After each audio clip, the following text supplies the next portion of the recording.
Во првата фаза од акцијата на полицијата против неколку компании за производство на медицински канабис се запленети 40 тони марихуана, изјави министерот за внатрешни работи Панче Тошковски, додавајќи дека марихуаната е незаконски обработувана од компаниите. Станува збор за марихуана која што е констатирана од страна на комисијата при Министерството за здравство дека е произведувана, складирана, чувана и така натаму надвор од оние утврдени протоколи врз основа на кои што требало да биде спроведена целокупната постапка.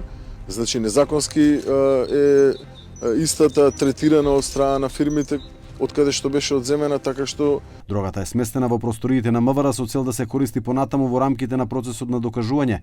Премиерот Мицкоски очекува на владина седница да се донесе одлука за формирање комисија и тим кој ќе влезе во повеќе компании, ќе ја контролира работата и ќе ја утврди состојбата, кои компании работеле согласно законот, а кои не и кои го манипулирале законот.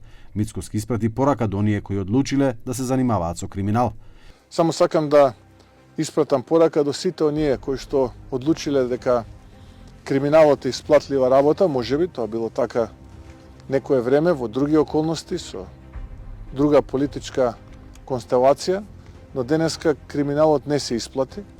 Ќе бидете пронајдени и ќе бидете жестоко казнети сите вие кои што мислите дека криминалот се исплати како професија.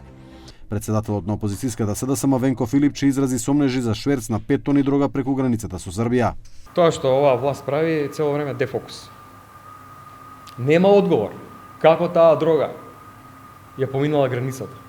Покрај сите гранични служби, царина, полиција, кој бил таму надлежен, ги гледали ли пратките, барат ли документи.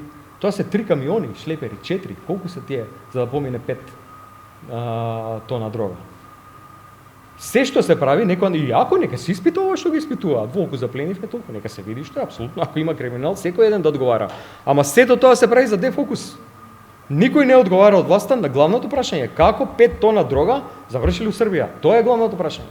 Во акцијата од минатата недела, кога беа запленети повеќе од 40 тони марихуана од неколку правни лица во земјава, обвинителството за гонење на организиран криминал и корупција соопшти дека се истражуваат сомневањата за врски на наркодилери од Србија со домашни компании кои одгледуваат марихуана за медицински цели.